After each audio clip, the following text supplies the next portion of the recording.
Welcome into another edition of the LSU Sports Insider podcast. I'm Zach Ewing, joined today by advocate LSU football beat writer Wilson Alexander and our lead sports columnist in Baton Rouge, Scott Rabelais.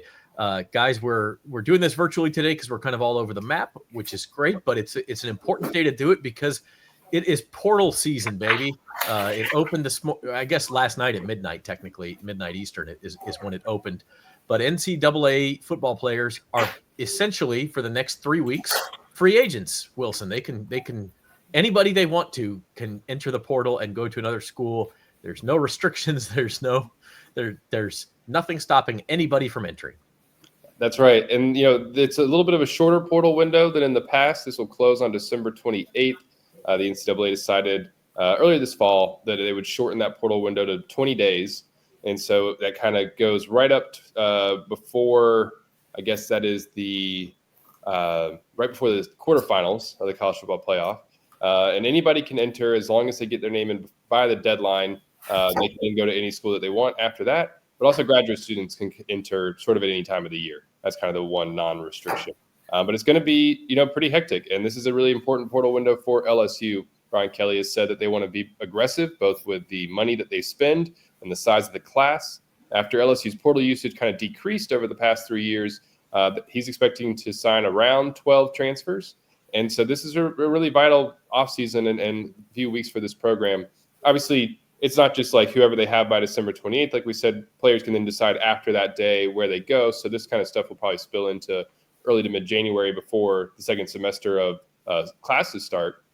But within that time period, LSU's got to go and get some difference makers for this roster. Yeah, it's important to note that a couple of nuts and bolts things. Anybody can enter, anybody can exit. You can go back to the team that you were with.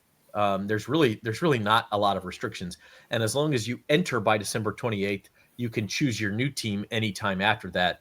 Although I would think most schools would want you in by the start of the second semester. So that's kind of your deadline, depending on when that semester starts. Rab, this is a shift for LSU to be this aggressive in the portal. I don't know if Brian Kelly thought he didn't need it or he didn't want to mess with it or what it was, but this is a pretty dramatic shift saying, yes, we're going to aggressively go in. It is. I think. I mean, Kelly will probably downplay that aspect of it, but I mean, he says very aggressive. I mean, these are not the kind of words we were hearing from him last year. Everyone remembers, or probably most people remember, there were a couple of, big ticket defensive linemen in the transfer portal last year, and one of them wound up at Oklahoma, and one of them wound up at Miami. And LSU signed some guys like Gio Paez, but they didn't go after the big name guys because Kelly didn't want to upset the chemistry of his locker room. Because Wilson could tell us the exact figures, but the highest NIL deal was probably for Will Campbell, right, Wilson? Around $500,000. Oh yeah, Will Campbell was the highest paid player on the team. Yeah, this is by the collective. I mean, you get NIL money and different pools of stuff, but from the collective specifically, Will Campbell was the highest paid player, and he was, that's what I've been told, is he was making around $500,000. So, but now it's like there's more urgency. There's clearly more urgency. Yeah, I think if people are hoping, LSU fans are hoping to see urgency from Brian Kelly in this area. I think they're seeing it. Obviously, it remains to be determined who they end up signing. Are they going to get some really big name players who are like, oh, all these schools are after this guy, or all these schools are after that guy, or are they just filling some holes at the end? I think that's what they were doing last year, is just kind of filling some holes. So, look, this is all one big picture, right? They had the national signing period, the early signing period, which was last week. They signed a top 10 class, even without Bryce Underwood and a couple of other defections in the class. And now it's filling it out with the transfer portal. So it's a critical time. It's as critical an off season. Of course, they're still playing at the off season, but it's this critical recruiting cycle, as I think Brian Kelly has had in his time at LSU. Unless maybe you want to say the first year when they're just trying to fill the roster because they had so few players. The last time they were in the Texas Bowl and they had less than 40 players, scholarship players playing in that game. One of the things that adds to the importance of it, to build off Rab's point, and why you're asking about maybe this, why you're kind of seeing this shift from LSU, is one that the collective has kind of been able to raise more money. LSU says it, you kind of hear it from Brian Kelly, not in sort of subtle ways, I suppose, is that they have more money available to be aggressive. That's something that's sort of different from some of the past portal cycles. But it's also that the first signing class that Kelly had in 2023, that first sort of full cycle under his tenure, half of those players are now gone. And that's would have been your junior class next year, which traditionally forms the backbone, the core of your roster during a season.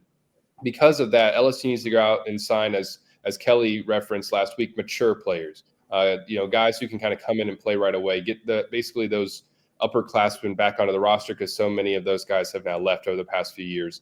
And so I think it's kind of a combination of some of those things that is leading to LSU now needing to be and wanting to be aggressive in the portal. The only thing is, so is everybody else. So it's not just because LSU's mindset is shifting on this a little bit that everything's going to, they're going to be able to go and get a bunch of difference makers right away.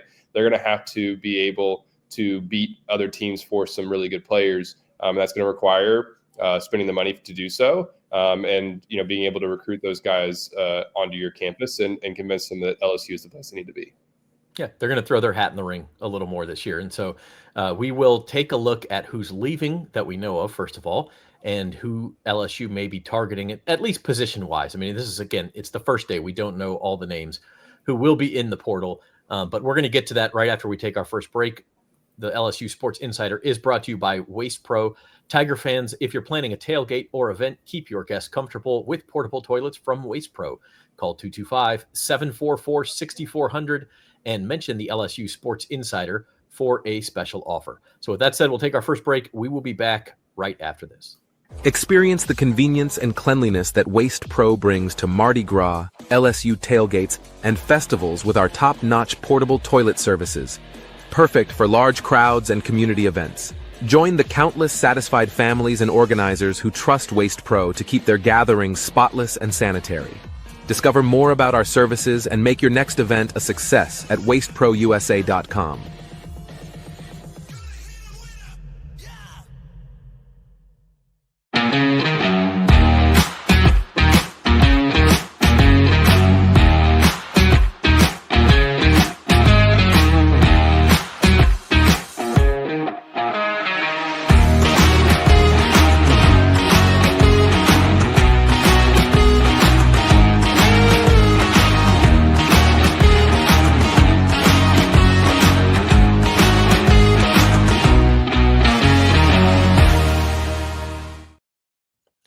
Okay, welcome back to the LSU Sports Insider. Let's start here, guys. Let's start with some of the players LSU may be losing to the portal. And there's been a few names here and there. Thus far, Wilson, the only one who really was high on the depth chart and who saw significant playing time this past season has been C.J. Daniels. And this was a surprise because only a week before C.J. Daniels his representatives said that he'd be entering the transfer portal. Brian Kelly said all indications were his words that CJ was going to return to LSU for his sixth season. I sat down with CJ Daniels the next day after Kelly's press conference for a story about him, asked him about that, and he said right now he was very firm on that at that moment.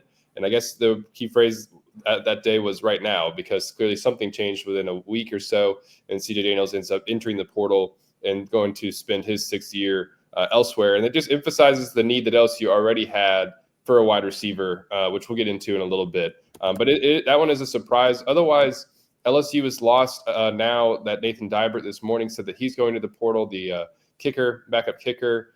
They've lost 11 guys to the portal, and most of them are not on the two deep. Deshaun Womack would have been on the two deep, but he also didn't play the last 3 games.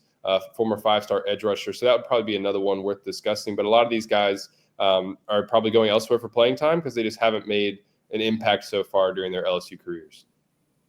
And that's normal. You're going to lose some of these guys on the depth chart in the portal season. That's where the Alabamas and Ohio States and Georgias, they don't have the depth maybe they had in years past because some of these 4- and 5-star recruits who didn't crack the starting lineup they're going to enter the portal. So those are sort of normal attrition things. But CJ Daniels is our player in the spotlight. That's sponsored by Waste Pro. Ensure your tailgate or event is a hit with clean and convenient portable toilets from Waste Pro.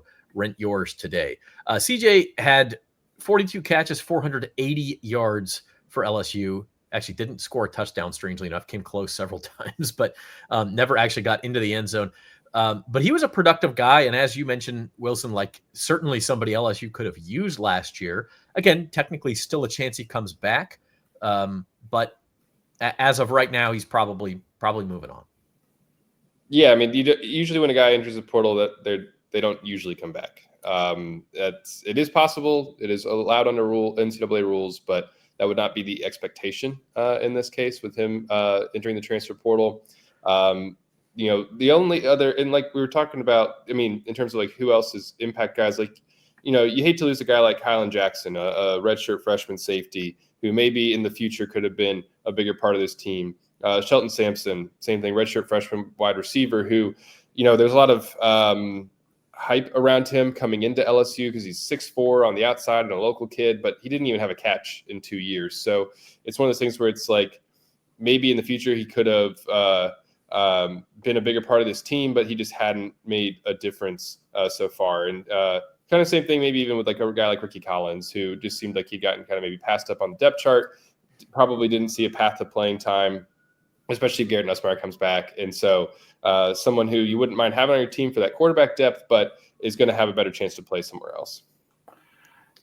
Nick Saban had a great observation during the season on College Game Day, I guess it was, talking about the way things are now with football. And he said used to have first, second, and third team guys. Now the second team guys are leaving. So you got first and third team guys. And so it's like the transfer portal era, it really kills your depth and really kills the opportunity to grow some of these players. I mean, no one's willing, or very few players, it seems, are willing to stay and wait their turn. They're looking for maybe a bigger payday or certainly more playing time elsewhere, a chance to enhance themselves. And that's understandable, but you can grow and stay in place and be a big time player. Now, obviously, LSU was very happy that Joe Burrow transferred in and became a big time player, and Jaden Daniels, and you can go down the list. But it does.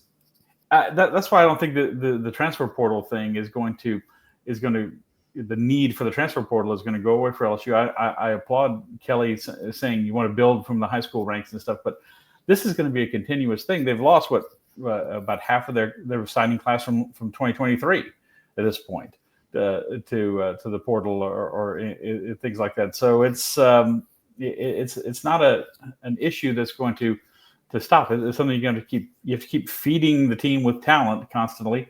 And it's got to come from somewhere, and if it doesn't come from the high school ranks, it's got to come from the portal. So LSU is going to find themselves in this position again and again, I think. Yeah, I will say this: there was some speculation that Kelly had. I don't know if "lost the locker room" is the right phrase, but that there was sort of some mutiny in the ranks, say late in the season, and I think that only one significant contributor leaving thus far is probably a good sign for LSU and just the culture they've built in the program. And again, today is the first day the portal is officially open.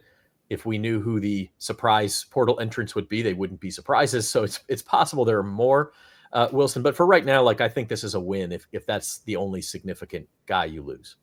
Yeah, I mean, for now, like we've talked about already, you've basically the guys who have entered have been further down the depth chart, and maybe they could have cracked the 2 deep next year, but it certainly was no guarantee.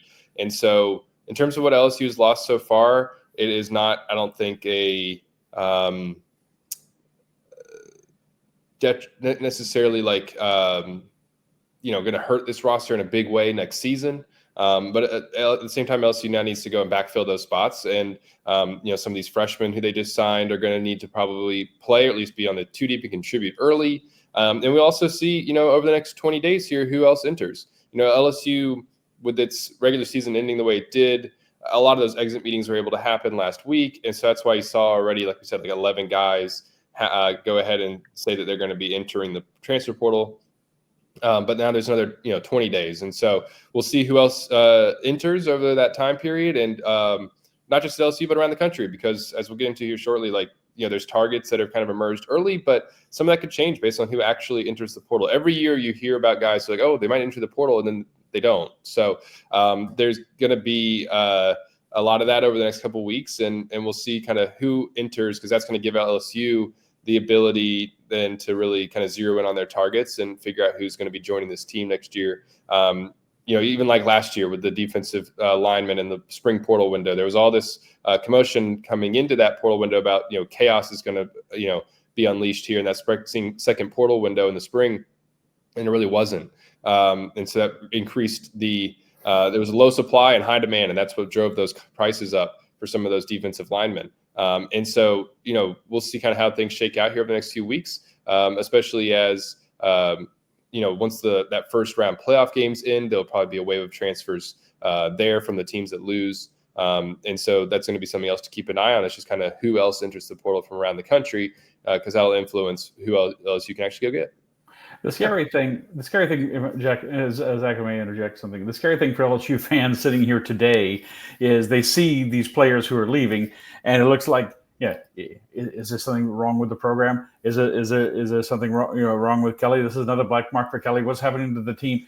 And no one can come yet. I mean, today, like I said, is the very first day, or no one's been able to come yet. So believe me, there are players out there who are.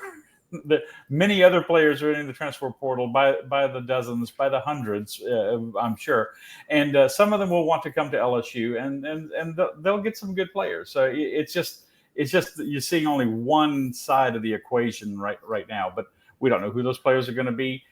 Maybe LSU doesn't know who they're going to be, though. I'm sure the discussions are going in very fast and furious, but it will balance out, and everybody's going to deal with this. It's not just an LSU thing, and I think. People are always looking. I think a lot of people are looking for something to knock Brian Kelly with and say, "Oh, he's lost the team," or "This is bad," or something like that. I think it'd be worse if he had such a bad relationship with all his players. There'd be more players who have left at this point, in my opinion. But you're forgetting one thing, Rab, and that is that this is the perfect time to panic. So, LSU fans are going to panic for a few days.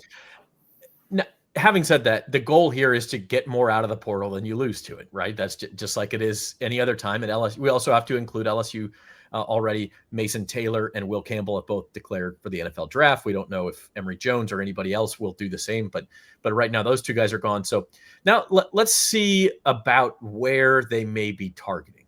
And we're going to go shopping with Associated Grocers here. Join our team and support the success of local independent retail grocers. Apply today for available positions at Associated Grocers. So let's do it. Wilson, you have a story up. You can read it now at theadvocate.com/LSU website. Talking about this very thing, the positions that LSU needs to target in the transfer portal. So take us through some of those. You already mentioned right at the top, probably at the very top of the list is wide receiver. Yeah, it's almost like you can maybe, I was thinking about this earlier today, whether or not it could be kind of like divided into tiers. Then I started thinking about, well, all of these are probably at the top tier. Wide receiver is definitely a need. You're only bringing back 2 receivers next year with Aaron Anderson and Xavier Thomas, who had more than 5 catches this season, at least going into the bowl game. A guy like Chris Hilton, who would probably come top of mind for people, he didn't, because he was injured so much. Like, he's a guy who has potential still, but as we saw against Oklahoma, but he's not proven really that he can do that over the course of an entire season. Same thing with your younger players down the roster at receiver. And so because of Kyron Lacey leaving and CJ Daniels, as we already talked about, leaving, LSU is already probably going to need to look for at least 1 receiver, but I think that need probably goes up to 2. And there's a couple of names to keep an eye on here early. According to On3, Barian Brown from Kentucky, and then Micah Hudson from Texas Tech. Brown's a guy who's got over 1,000 yards during his career, over 3 seasons with the Wildcats. And maybe he could be better in an offense that's actually good at throwing the football. And then Hudson's a former 5-star who didn't do much as a freshman. He's only had 8 catches, but a guy with, obviously in the recruiting rankings had quite a bit of potential. And so those would be probably, I think that's definitely a priority here. Also, the offensive line. LSU, we're looking at a unit there that's going to have to replace at least 3 starters with Will Campbell, Garrett Dellinger, and Miles Frazier, and then we'll see what Emory Jones does. And even if Emory comes back, you're still having to replace a bunch of guys there. And once again, nobody proven really behind them. Paul Mabinga started 4 games this year. It was rocky. Looked like he got better as he got more playing time, but is he going to be ready to be a full-time starter? Same thing with like Tyree Adams, who was kind of injured this year, would have been your top backup, but like Nobody else is really proven. So LSU needs some transfers there. The other one is defensive end is definitely a need for this team. You're looking up front on the defensive line. LSU is going to have to replace all 4 starters on the defensive line. It's got internal options. I think more internal options at defensive tackle, which is why when I was thinking about tiers, like defensive tackle might not be in my top tier of needs for this team, but defensive end certainly is, because Braden Swinson and Savion Jones are out of eligibility, and Gabriel Relaford is going to be the only returning player who had significant snaps this season, and he was a freshman. And could he step in and play more? Potentially, but LSU needs to add depth there, needs to add somebody who can come in and play right away. Another name to watch is Jamari Butler from Nebraska. He told On3 on Sunday night that he's down to LSU, Florida State, and Texas A&M. And then there's a couple other positions, but I mean, before we get into them, Rab, do you have any thoughts about those spots? I think obviously we're going to get into it, but obviously the big retaining player to retain is Garrett Nussmeier. And Garrett Nussmeier's got to have some weapons to get back with to use next year. So it means wide receiver and tight end to me are 2 big spots. So have I lost you guys? And offensive line, right? You need guys to protect them too. So my screen just blanked out there for a minute. Sorry about that. I think Rab's. Are you frozen? Oh, I'm frozen. We can hear you. We can't see you. It's okay. With tight end, I think it's paramount that LSU gets a blocking tight end in particular. You've got pass catchers with Kamorian Pimpton and Trey'Dez Green, or at least potential pass catchers with those 2 guys, but you don't have necessarily. We kind of saw it this year after Mac Markway left in the preseason. You kind of lacked a blocking tight end. They need that. They've already offered Zach Atkins, who's a transfer out of Northwest Missouri State. But that was also when Slade Nagel was still the tight ends coach. He's now left for Houston. So we'll see kind of how LSU approaches that position as it also looks for a tight ends coach. And then, of course, in the defensive backs, I mean, LSU has lacked high-end safety play for a couple of years now. And that was an issue on this past team as well. That room's going to be going through some changes with Major Burns leaving. Sage Ryan, we'll see what he does. I'm told he's kind of undecided as to what he's going to do next year. He could come back. He's got another year, but he also participated in senior night. We'll see what he decides. But either way, you really only bringing back Jordan Gilbert, who was a starter this year. And then we've got to see, is Deshaun Spears ready to step in and be a starter? Is Joel Rogers ready to play more after not really doing much as a freshman? They're bringing in a couple of guys in the signing class as well, but that one is definitely, I think, a priority for this team is safety. And then cornerback LSU's got numbers at cornerback, but it probably needs to get, again, maybe some other difference makers. With Zy Alexander leaving, that was your best corner. They've had a couple of guys hit the portal who were further down the depth chart of that position. And so even though you're bringing in 5-star DJ Pickett and 4-star Aiden Anding and starting to kind of turn that position around through your high school recruiting, I think it could help if they were able to just get at least one more corner to just kind of add to that competition in the room. You're also going to have, you bring back Ashton Stamps and you bring back PJ Woodland, who did some good things this year. But one name to keep an eye on here is Jakeem Jackson out of Florida. Obviously, a guy who signed with Corey Raymond in his first not his first class, but signed with Corey Raymond when Corey Raymond was at Florida. And so when he hit the portal, that's certainly a name to keep an eye on as well. You mentioned this in maybe 12 portal entries. So they're going to have to decide who's leaving and where to target those. You've only got so many scholarships. You've only got so many NIL dollars. So we think wide receiver, offensive line, and maybe defensive end is that your top tier, Wilson? I mean, those 3, or would you put something else up there? I would put DB there too. I think safety has to fall into that position. And then I would probably put, I guess a top tier, like what's going to make the biggest difference on this team next year. Yeah, you'd probably say like offensive line, wide receiver, defensive end, and safety. And then corner like right behind that, and then tight end right behind that as well. Defensive tackle, I'm glad you mentioned the money in the NIL, because like defensive tackle is a position where I think LSU should look for a transfer to see if it can get somebody who could maybe come in and contribute right away, even though it's got players who are like, Ahmad Bro and Dominic McKinley, who, did some good things as freshmen, but do you believe that they can kind of make that jump as a sophomore and develop over the offseason to really be a difference maker. That's something this staff kind of has to decide. Do they trust and believe in that? If not, if they think they need to go get somebody else, well, then you're going to have to probably shell out some NIL money to get that because it's a premium position.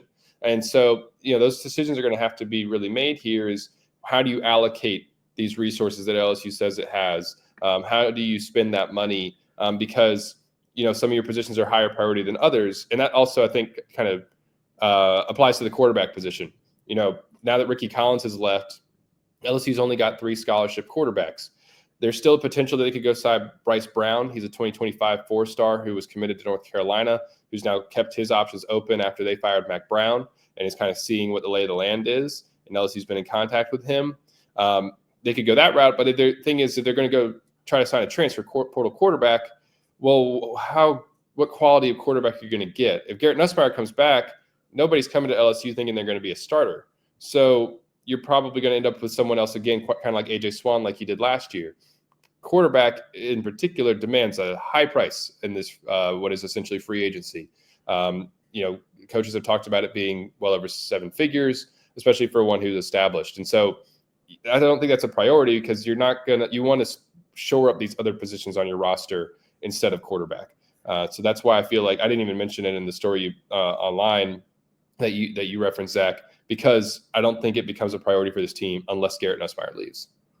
I agree with you. And here's Scott Rabelais is back after the internet gods unceremoniously dumped him. But you do hear coaches say this all the time in the modern age that you got to get a quarterback in pretty much every year because you have transfers out. Quarterback's the one spot where only one guy is going to play, assuming health. Ricky Collins saw the writing on the wall. He said, I'm out of here. So, the question for 2024 is, or 2025, excuse me, are you comfortable if Garrett Nussmeier comes back with A.J. Swan being your backup? This past year you were. So if you're comfortable with that again, maybe you're okay with it. They could sign Bryce Brown, but Colin Hurley is the other quarterback on the roster. Didn't see the field this year. He's very young. He was actually originally class of 2025. He reclassified. So are you comfortable with one of those guys being backup? If you are, then you're probably okay. But you do that I would think brings quarterback to the very top of the priority list the next year, both in the recruiting class and the transfer portal. But it's interesting. Again, you've got a certain budget, NIL dollars and everything else. And before we wrap this segment up, since you got dumped off, I'm going to let you have your say too. The quarterback situation, you can play the long game and say that Colin Hurley is going to be your guy eventually. I think Wilson's certainly right. It's going to be hard to get a really high quality quarterback to come in here and just be the backup, unless you convince someone they can be the backup to Garrett next year. And this is assuming Garrett comes back. That you can be the backup to Garrett in 25, and then the job is yours in 2026. And then Colin Hurley's probably going to leave. But I'm just speculating. But it's a difficult. Threading the needle is a difficult thing for Brian Kelly and Joe Sloan and Cortez Hankton to try to figure out who's going to be that guy. Obviously, it was all set up for Bryce Underwood to be that guy, back up 1 year and then start the next, and obviously that all got blown up. So it all hinges on Nussmeier. If Nussmeier comes back, then you're probably looking farther down the road, because it's not likely you're going to get some really talented quarterback to come want to sit when he's been the starter. That said, Jaden Daniels was not guaranteed anything when he came 2 years ago, when he came in 2022 after being a starter at Arizona State, and he got the job. It seemed like he was going to get it, but it wasn't 100% guaranteed. LSU didn't have anybody established when he came in either, so he was looking at that depth chart saying like, "Oh, I can beat these guys out," because there wasn't anybody who had been a starter for a full year. We were all speculating that it was going to be Miles Brennan. I mean, a lot of people, I thought it was going to be. I didn't know Daniels didn't wow you with his stats in Arizona State. Well, you were wrong. I was definitely wrong there. Yeah, Heisman wrong. All right, so that's kind of a look at what LSU is going to be searching for in the portal. Of course, this is kind of a long tail story. We're going to be following this, as you mentioned, Wilson, all the way into January. These players can enter the portal through December the 28th, but they don't have to pick their school by December the 28th. It could be after that. So we will keep an eye on it going forward. Tiger fans associated. Oh, go ahead, Wilson. I was going to say real quick, I'm also interested to see, it's more minor, but if LSU adds a punter, they finished last in the SEC at 39.7 yards per punt on average. And Blake Oschendorf is gone. Peyton Todd is coming back, but again, kind of does LSU trust him to handle everything punting wise? I'm curious to see if they go after another punter this year. That's it. It's a good point. I mean, it's not unimportant. It only seems unimportant until you get the guy out there. So Tiger Fans Associated Grocers is hiring. Join a team committed to the success of independent retail grocers. Apply today at Associated Grocers and be part of something great. So that's kind of our transfer portal segment. We do have a few more things to get to. LSU's bowl game, their matchup with Baylor, and former LSU defensive coordinator Dave Aranda. We're also going to give our thoughts on the college football playoff. I'm sure we will all agree. But first, we're going to take our last break here on the LSU Sports Insider. Experience the convenience and cleanliness that Waste Pro brings to Mardi Gras, LSU tailgates, and festivals with our top-notch portable toilet services. Perfect for large crowds and community events. Join the countless satisfied families and organizers who trust Waste Pro to keep their gatherings spotless and sanitary. Discover more about our services and make your next event a success at wasteprousa.com.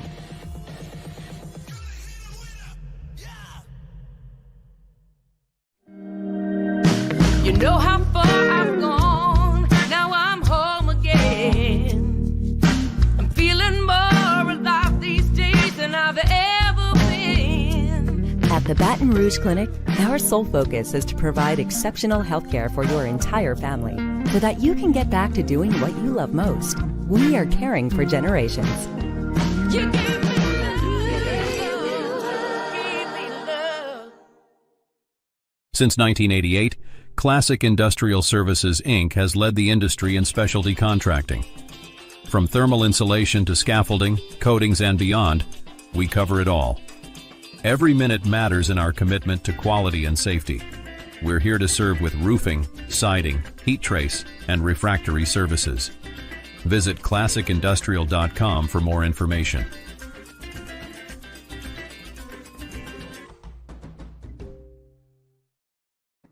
All right, welcome back.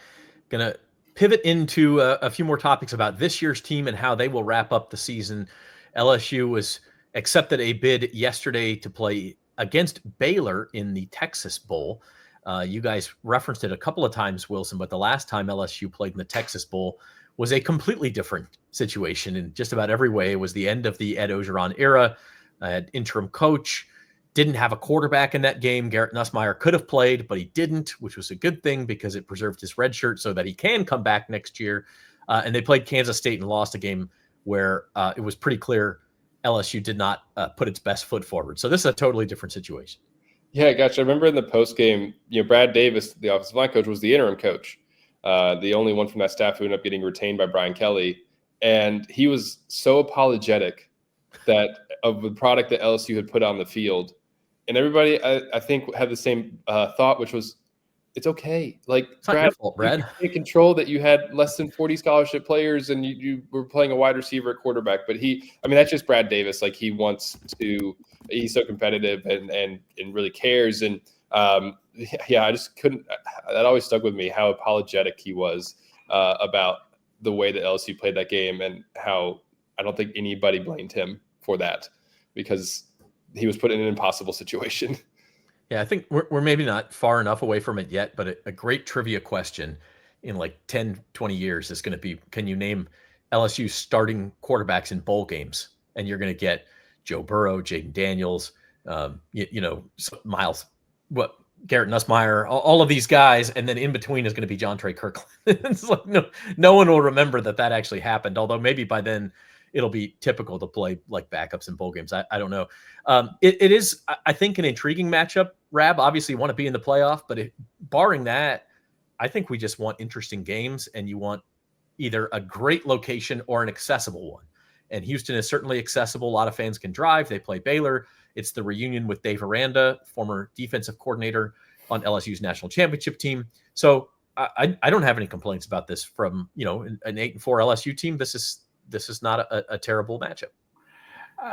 There's certainly more exotic places to go. LSU, the Gator Bowl, for example, LSU hasn't played there since 1987. So that would have been an interesting one. But they seem to either go to Tampa or Orlando, or they're kind of in this you can't get in a bowl rut sometimes. But I digress. Like for LSU, it's good because it is close for LSU fans. And of course, Houston has the largest LSU alumni base outside of the state of Louisiana, and it's a recruiting hotbed. So LSU gets to be top of mind in the Houston area. The recruits are going to know the LSU's there, and they're going to, future recruits, and they're going to be. I'm sure there'll be LSU billboards all over the city. LSU's really good at that, and it's good for Baylor too. Obviously, Baylor everybody recruits Houston, but Baylor does too. So it's the Dave Aranda Bowl. It's the kind of the Kim Mulkey Bowl. And speaking of trivia, if I may, LSU and Baylor played in 1963 in Houston in the Bluebonnet Bowl. Baylor won 14-7. It was at Rice Stadium. And that is the only bowl game LSU's ever played in that is now no longer exists. There's no lineage from the Bluebonnet Bowl to the Texas Bowl. They kind of restarted.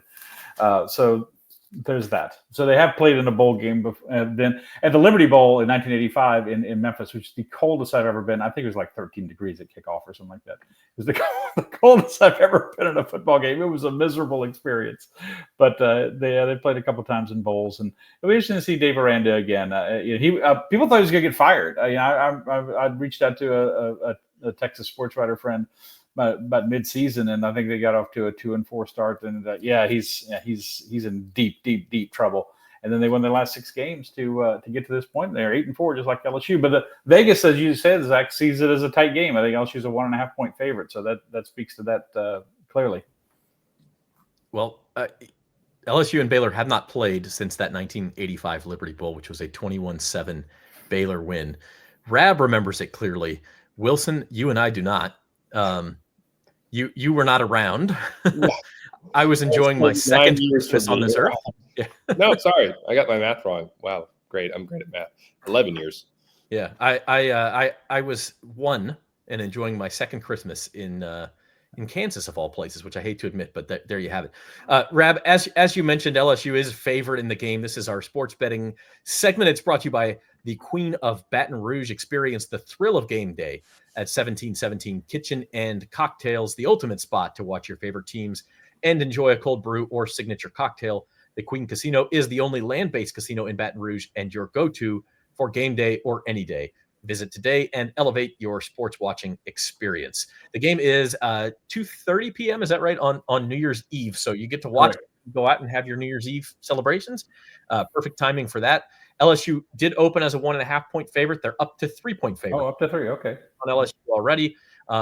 Over under is 60.5. So sounds like a pretty exciting game. And I mean, look, again, if you're not in the playoff, just go have an exciting, fun game against an opponent you don't see very often. And I think we've kind of checked those boxes here. Yeah, definitely. I mean, is it the most intriguing matchup ever? Maybe not necessarily. I think Rab would have preferred they play Michigan for all of the. I was rooting for the story. I was rooting for the story, and that would have been the story, the Bryce Bowl.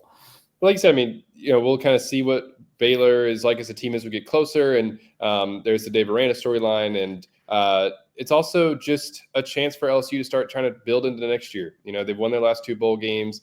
They really need to win this one again. Try to go 9-4. It's not where you want to be, but you want to at least kind of go into the offseason without a completely sour taste in your mouth. And so it's kind of LSU needs to play well in this game. And it's also these 15 practices are a good chance for younger players on the roster to maybe get some snaps and some playing time and try to build into the spring. So there's all those sorts of elements going on as well.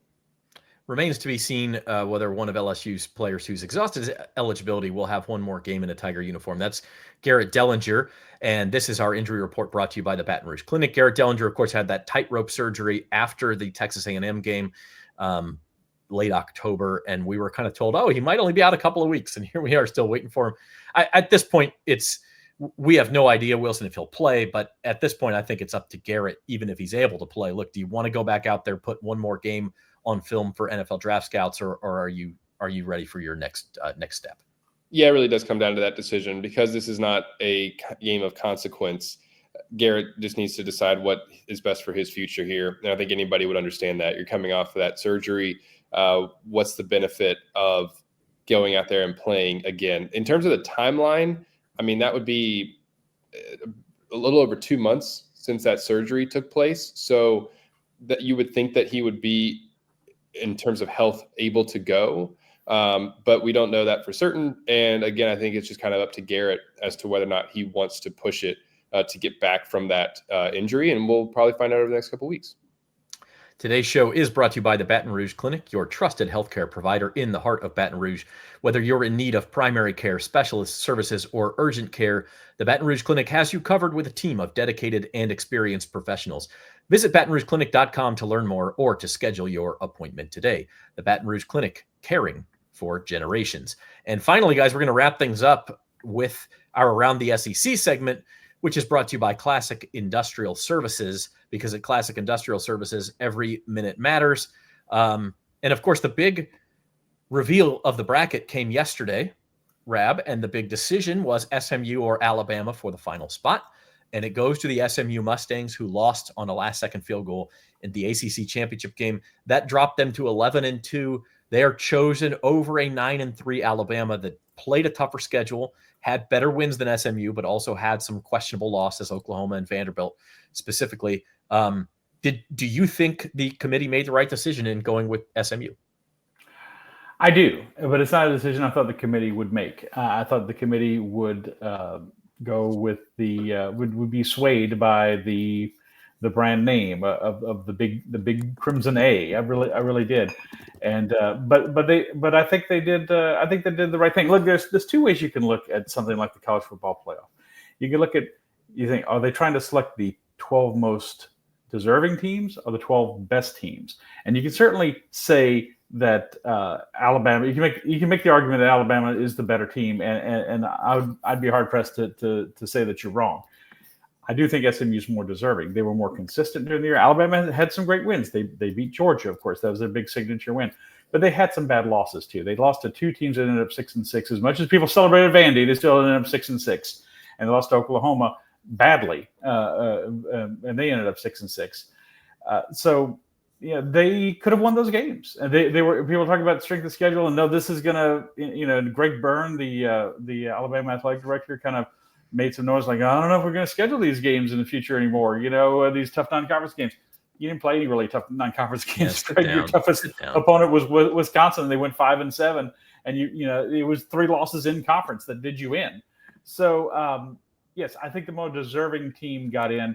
I think the more important thing here was that it would have sent a bad message to teams about participating in the conference championship games that you could be ranked way up there. They weren't last. They were like the 8th. They were ranked 8th going into the ACC championship game.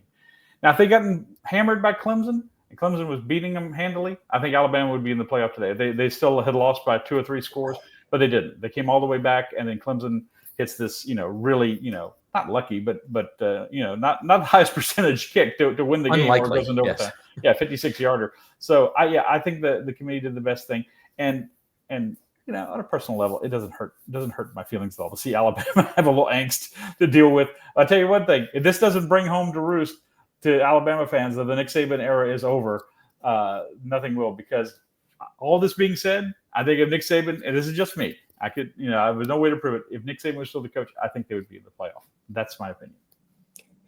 Well, I think I agree with everything Rab just said. And just to emphasize, what I don't understand the argument in the day after from Greg Byrne about the non-conference scheduling. Alabama's non-conference opponents in SP Plus ranked 67th, 77th, and 80th. And then they also played an FCS team.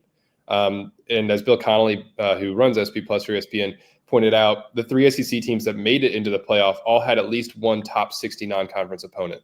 So I think that I feel like saying, oh, well, we shouldn't schedule hard non-conference games this doesn't really add up to me. It might have actually helped them if they had played even a tougher non-conference team and had an argument to say that they went outside their conference and played somebody really good. And it's hard to, look, you don't know that Wisconsin's going to be a team that goes 5-7 when you schedule that game. Those things happen years in advance. But it's Alabama has no one to blame but themselves for this. They lost to Oklahoma and they lost to Vanderbilt. And that Oklahoma loss in particular, when they had put themselves in a position to be in the playoff, if they could have just won out, to then go on the road and lose 24-3, like they are upset, but they really only have themselves to blame for it because they gave the committee the choice. If they had gone 10-2 and then SMU had lost that game, Alabama's in, and everybody's probably fine with that. You still have an argument, I think a lot of concern over conference championship games, their value if SMU had gotten knocked out just for playing in one. But you would have been able to more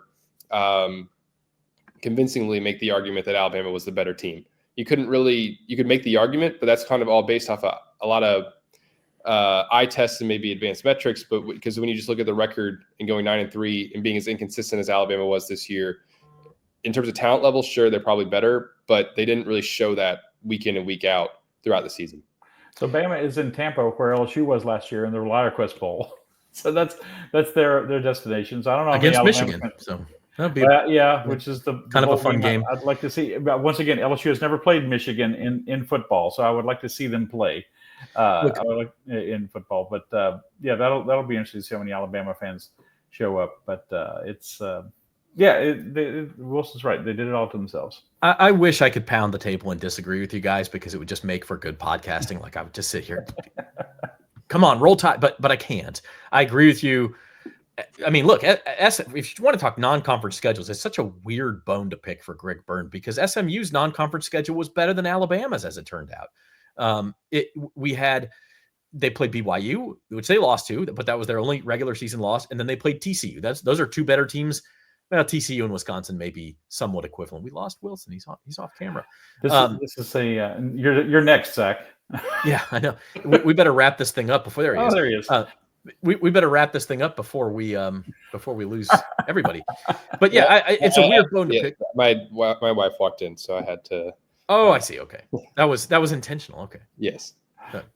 Good to know. And I also think just from a larger perspective, like you mentioned, Rab, you don't want to devalue conference championship games to the point where you punish a team for losing one.